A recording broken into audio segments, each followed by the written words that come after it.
We hate each other because we fear each other. We fear each other because we don't know each other. We don't know each other because we won't sit down at the table together. Let us sit down at the table together and break bread. So go with that kid that's different and go sit down at that table with that kid that's different. Don't just sit with people that look like you or are in the same economic bracket from you. Go to those who have less or those who have more and extend that olive branch and watch and see what happens.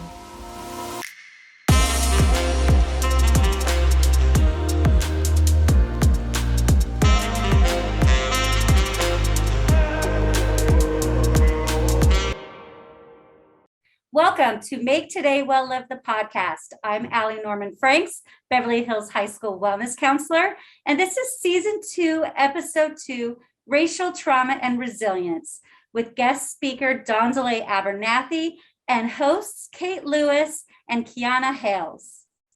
I'm so honored to introduce guest Donzale Abernathy. She's the daughter of activist Ralph and Juanita Jones Abernathy, and the goddaughter of Reverend Martin Luther King Jr. Her father was Dr. King's right-hand man and most trusted friend. Together, they shared dreams and many jail cells. Donzale and her siblings witnessed and participated in all the major civil rights movements and marches, including the Freedom Riders, the March on Washington, the Selma to Montgomery March for the rights to vote, and the Chicago housing demonstrations. The Abernathy children, along with the King children, integrated Spring Street Elementary School and began mass integration in the South. Donzale wrote the book, Partners to History, to keep her father and Uncle Martin's memory alive and to show the many partnerships to change. Good afternoon, Ms. Abernathy. I'm Kiana Hales, the current sophomore here at Beverly Hills High School, and thank you so much for coming out here today and doing this interview with us. I just wanted to start off by asking you, could you tell us a little bit about yourself and what inspired you to become the strong activist that you are today? Well, thank you so much, Kiana, for inviting me and Kate and Allie Norman. It's an honor to be here. So I am the daughter of the co-founder of the American Civil Rights Movement, my father, Ralph David Abernathy, his best friend, Martin Luther King, and my mother, Mrs. Juanita Odessa Jones Abernathy, along with Mrs. Coretta Scott King, began this great civil rights movement, to whom much is given, much is expected.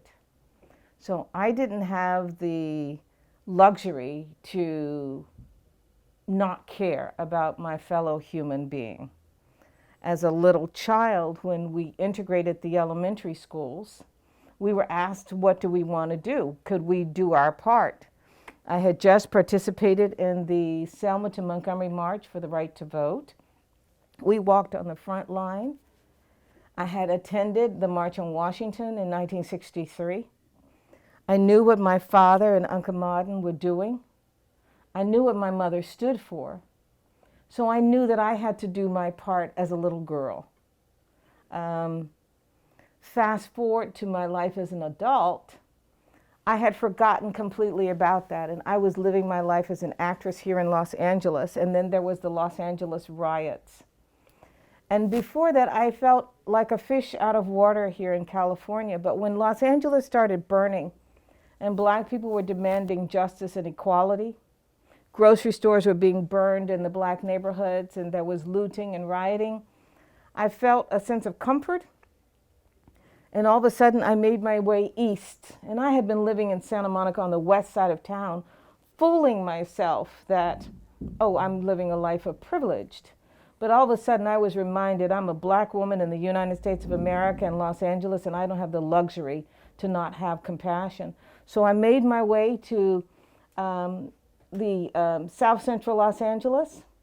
I got on the street and started sweeping and picking up trash because we needed to clean up our neighborhood.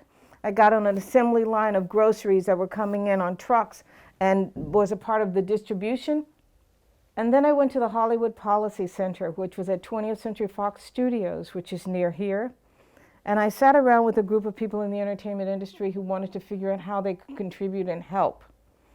And there I was connected to a man named Glenn Smiley, who taught my father and Martin Luther King the principles of nonviolence. He told me all about my life, and I was like, oh my God, I needed to be with Glenn. And so once a week I went to East Los Angeles to an underprivileged Latino community and sat with this old white man, Glenn Smiley, and Reverend Jim Lawson, and we talked about nonviolence, and we talked about the crises that people of color were enduring here in Los Angeles.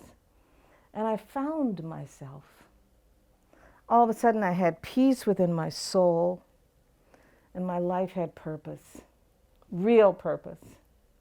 And so that's when I decided to continue the work of my dad and my mother and Uncle Martin and Aunt Coretta, and to dedicate my life to something noble, something greater than myself. And when you are troubled, the best thing you can do is look beyond yourself to those who are less than, and those who are perceived as less than, those who are suffering, to listen to their plight.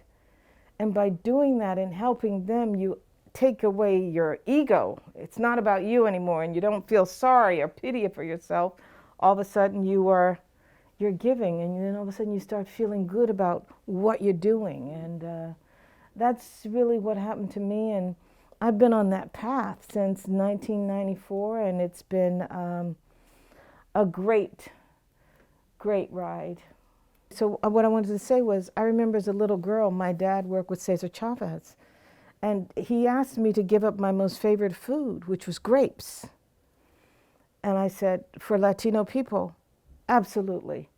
So I gave up grapes from a young age, from like 1968 or 69, until I moved to Los Angeles and I was in my 30s.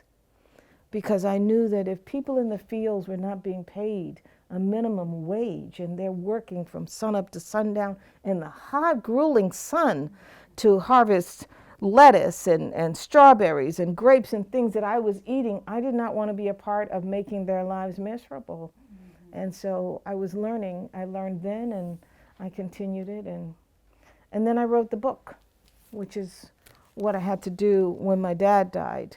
I wanted to connect to him. He died in 1990. And then in the process of writing the book, that's when I really learned who they were. You know, it's one thing to grow up under these great men and great women, but they're still your parents. But you don't really know who they are until you're doing the research and you're at the Library of Congress, or you're at the Associated Press, or you're at Corbis Bettman, or you're in some photographic archive, and you're doing all of this research, and you're like, oh my God, they did this, and you're like in awe of them, because you realize the sacrifices that they made. Because for me as a little child, I just want to say that they came home on Friday. So we had Friday and Saturday and Sunday together with my dad and Uncle Martin.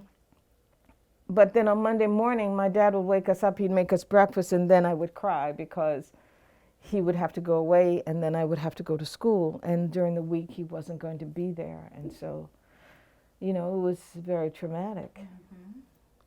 Imagine you really missed your dad being at home, and even though you knew he was doing important work, he was your dad. And He's my dad. You wanted him to be with you. Yeah, and then the other part was every day at dinner time, white supremacists would call and threaten to kill us. It was not some days, it was every single day. In Montgomery, it started every morning and every evening.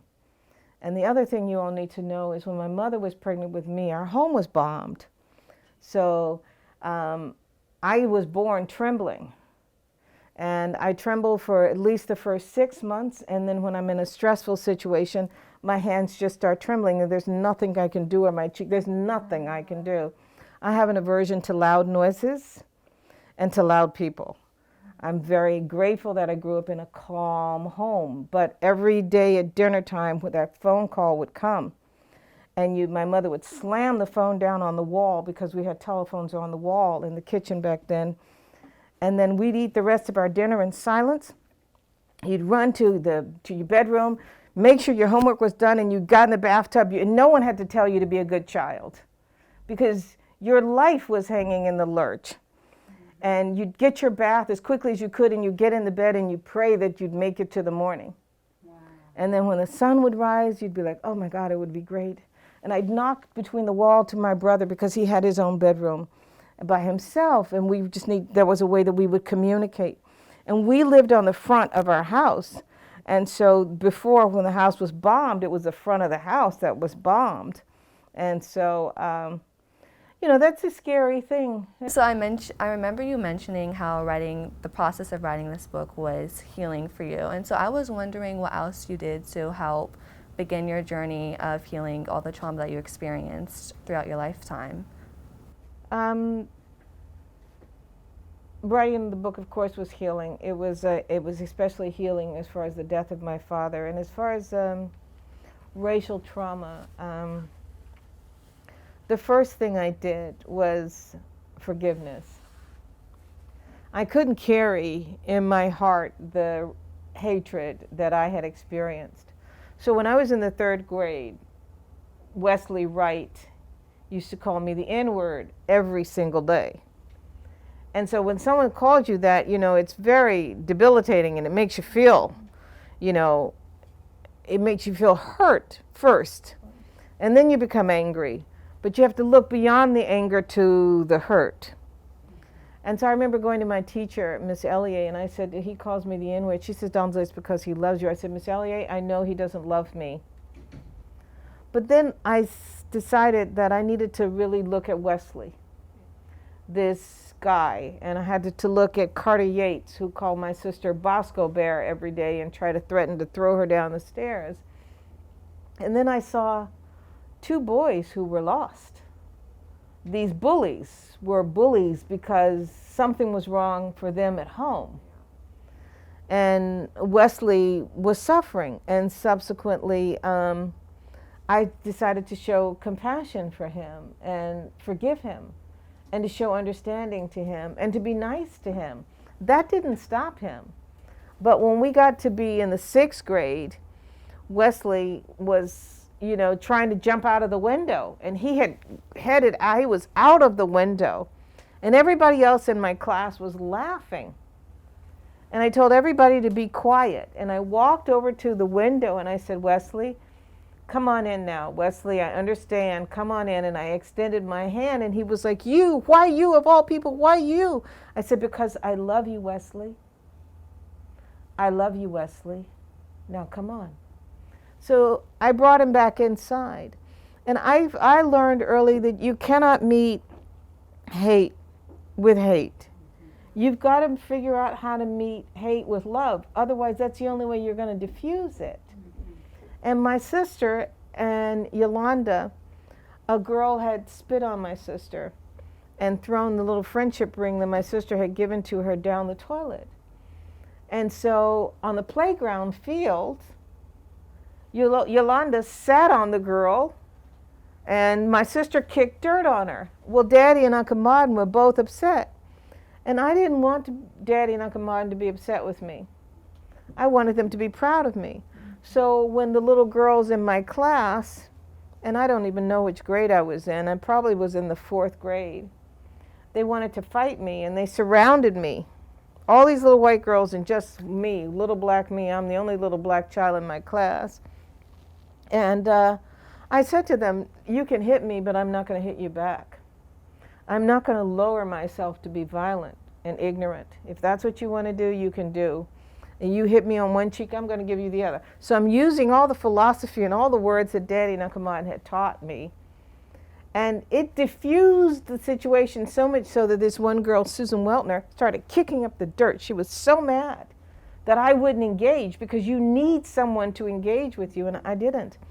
And that was how I started to diffuse it as a young child. It hurt that my friend Andrea Berta, she was my closest friend, and she was an immigrant from Hungary. She was a ballet dancer, and I was a ballet dancer. But she told me that her mother didn't want her to be friends with me, and she said, so listen, I'm going to be friends with you all day during school. But when time comes for us to leave, you're going to have to sit on the other side of the carport so that my mother doesn't know that we're friends. And then I realized she's going through her own thing at home with her parents. Am I going to not love her?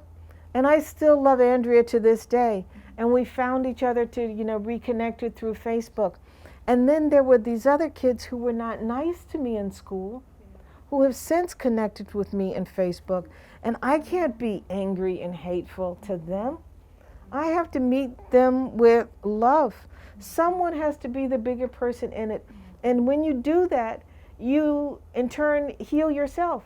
The other day, I guess it was only a few months ago, I'm standing outside with my little dog who's really sick and very shortly about to die. And 3 young men in my neighborhood walked down the street and called me the N-word. And I'm thinking to myself, are you kidding me? You just got to this neighborhood. This is my neighborhood you're in. This isn't yours, it's mine. Your parents might live here, but this is my neighborhood. And you're calling me the N-word, but still it hurt. Of course. And then I realized they're swept up in the illusion of this political climate. And just like me, their ancestors are Jewish. They went through a Holocaust. They're going through anti-Semitism. They're going through hatred. And they are victims of despair. And now they've become a perpetrator of despair. I've got to show compassion for them and understand. And that's how I do my thing. And then for me anyway, I pray. Right now, as I watch the political climate in America change and people calling us names and the hatred that we're experiencing now greater, just like it was almost to the place where it was when I was a little girl. And I can't tell you how many nights I go to bed crying. Yeah. And that's the truth. Because I'm so disappointed. Because I don't want us to go back, but we're going back. And when we go back, it doesn't make America better. It makes America worse. It makes America divided. And so I try everything I can. And next month, I will go to the South and convene with Congress members and senators, and we'll talk about what's happening in America and how we can bring our nation together. We're lucky to have you. Well, I'm just going to give them what I know and the words from my father and from Uncle Martin. My dad used to say, we hate each other because we fear each other. We fear each other because we don't know each other. We don't know each other because we won't sit down at the table together. Let us sit down at the table together and break bread. So go with that kid that's different and go sit down at that table with that kid that's different. Don't just sit with people that look like you or are in the same economic bracket from you. Go to those who have less or those who have more and extend that olive branch and watch and see what happens. Thank you so much for coming here, and I know we're just so glad to be back in the studio, and as Kiki was saying, I mean, we're just so grateful that you're here. I'm Kate Lewis. I'm senior at Beverly Hills High School. This is my second year doing the podcast, and it's so great that you can be here for our Identity and Diversity Month. And your father held MLK in his arms when he died. How did your father grieve the death of his best friend, and how did he continue to honor their friendship? Well, the way he honored the friendship was to continue the work that they had planned. So immediately right after that, it was the Poor People's Campaign. So he traveled America to bring everybody together to converge in Washington. And out of it would come the National Food Stamp Program that low-income people enjoy today, which they actually need, which some people in Washington were trying to take away. And then instead of giving them stamps, they were trying to give them, you know, a pre-planned meal, which is what they had before, which was the government cheese. And it would be a big log of Velveeta cheese, which was absolutely deplorable. Yeah. Whereas people should have the right with food stamps to buy the food that they want to feed their family with and not have the government tell them what they needed to have for food. And so Daddy did that. And then the free meal program that low-income children enjoy in schools today. And I had the opportunity to go to San Bernardino to speak to every middle school in the district and to the high schools. And the majority of the students there get that free meal program and they get that free breakfast. And now San Bernardino was trying to create a dinner for these kids. And so when the pandemic was happening, the question was, how are these kids going to eat? Because in order for children to learn, they've got to be able to have nutrition. So once they have nutrition, they can then subsequently think. And so Daddy did that to carry on. And then Daddy came up with the idea of the holiday that we celebrate today in order to honor Uncle Martin. He took it to Congressman John Conyers from Detroit, and he took it to Senator Ed Brooke, a black senator from Massachusetts. And then they took it to their perspective, to the Senate and to the Congress, and lobbied. And then my dad decided that he needed to flood the halls of the Cannon Building and the Russell Building, which are the government buildings for the Congress and the Senate, with these huge letter bags of petitions and letters calling for the holiday, because at that point America was a nation where we were ashamed of segregation. We were ashamed of the murders that had happened and all of the atrocities that had happened through the civil rights movement. And so people wanted us to have the right to vote. People wanted us to have the Civil Rights Bill. They wanted us to have the Public Accommodations Act. They wanted us to be able to stay in hotels. They wanted us to be able to go to restaurants.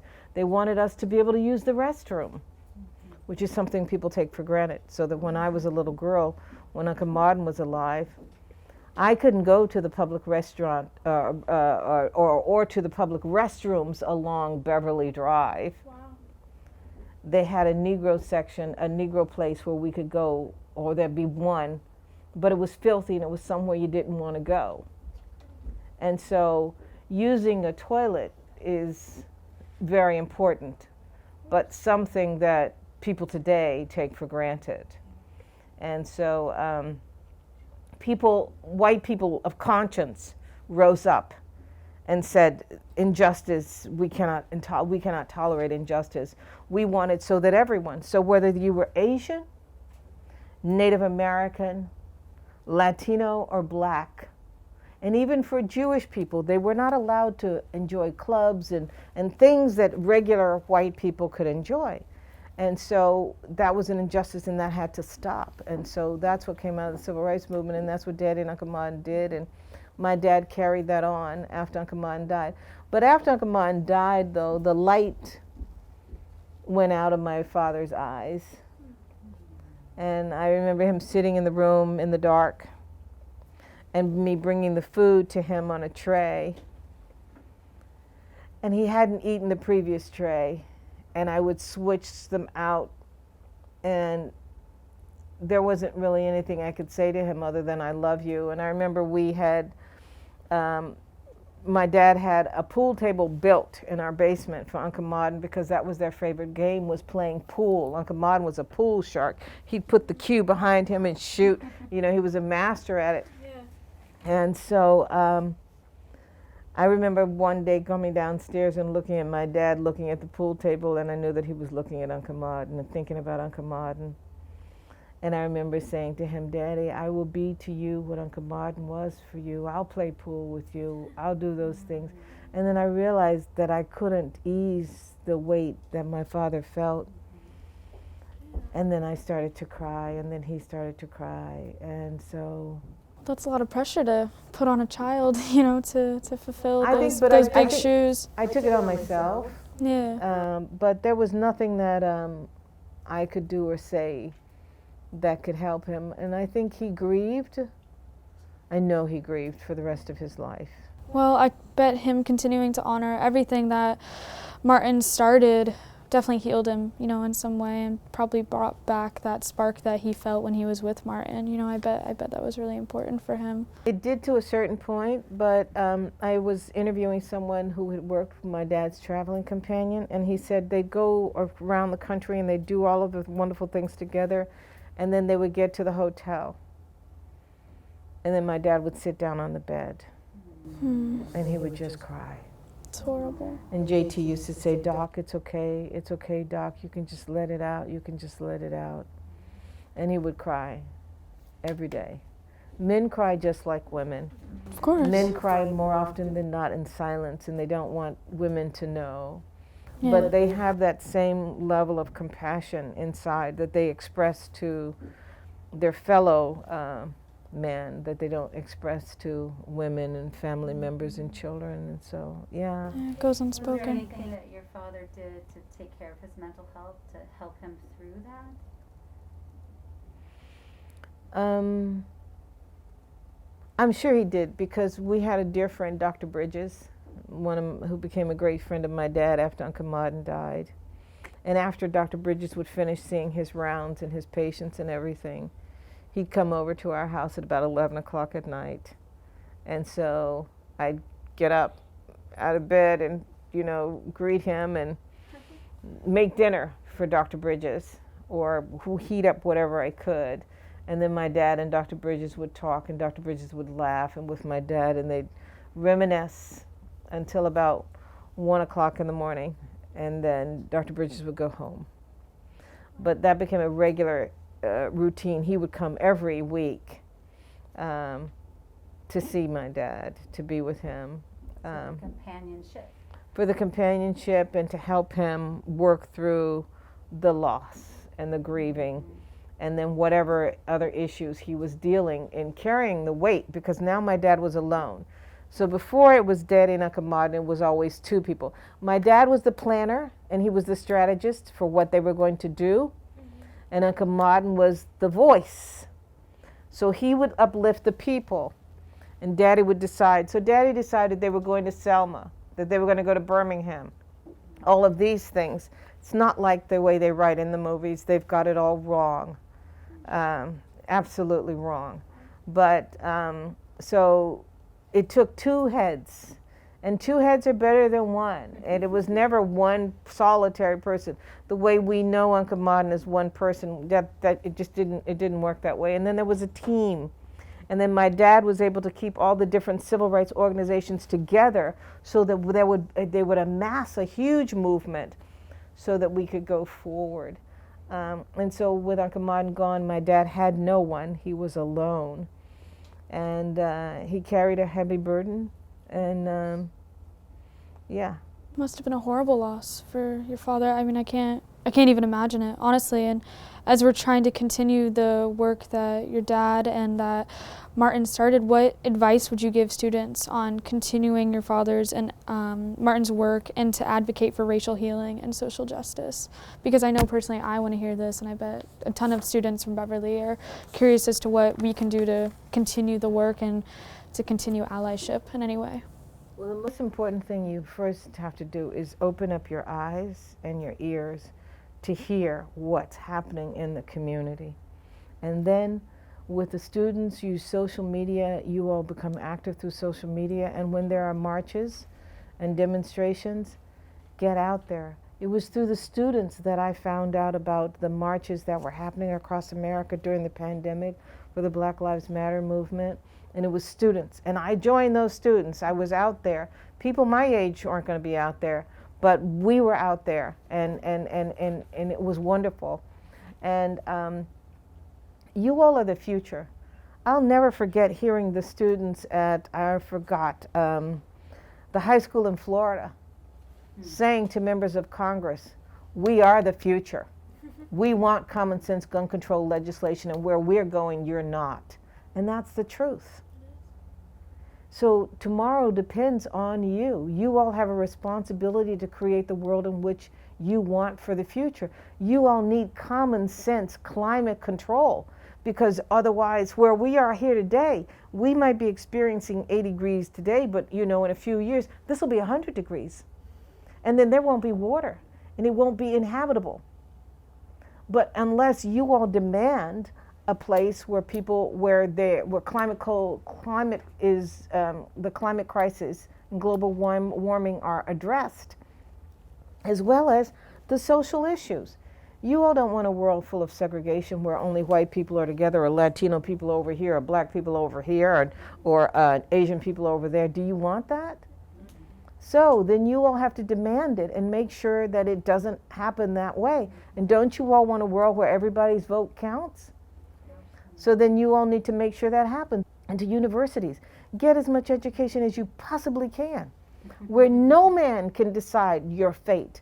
My mother always taught us to be independent, to be able to be in charge of our money and in charge of our future as women. And so subsequently, I've become a strong woman because my mother was a strong woman who demanded that of me and taught me and led me. And that's what young women have to do today. Don't make them put you all down. Out of the civil rights movement came the women's movement. And I'll never forget, I was sitting there at an event, and the woman next to me seemed so familiar, and at the end, I stood up and I'm like, oh my God, you're Gloria Steinem.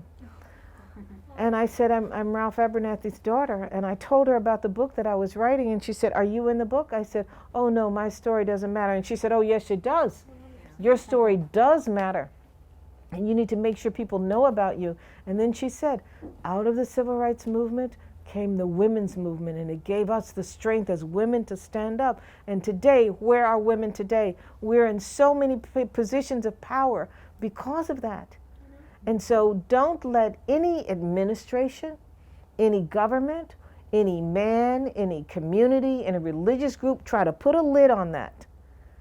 Women live longer. If the baby in the prenatal unit, there's a male baby or a female baby, do you know which baby usually lives longer? Is supposed to survive? Female. The female. So if we are born with this strength, don't allow someone to put a lid on it and tell you to be less than. You rise because it is in you. It's in your DNA. And unfortunately, for whatever reason, we outlive our husbands. Our mothers outlive our fathers. And that's the way it is. And so if that's it, then let's rise up and raise our children, teach our daughters the way that they should go, and uplift us. And when we uplift, and that's what's so great about our democracy. The freest woman on the face of the earth is the American woman. We have great, oh my God, accommodations, everything, because the woman is looked at as an equal or more equal than anywhere else in the world. And so we've got to continue that. And then we will rise and just continue to rise to be the best that we can be. And that's the future, and it's on you. It's on you. It's on all the women and young men that are in this room.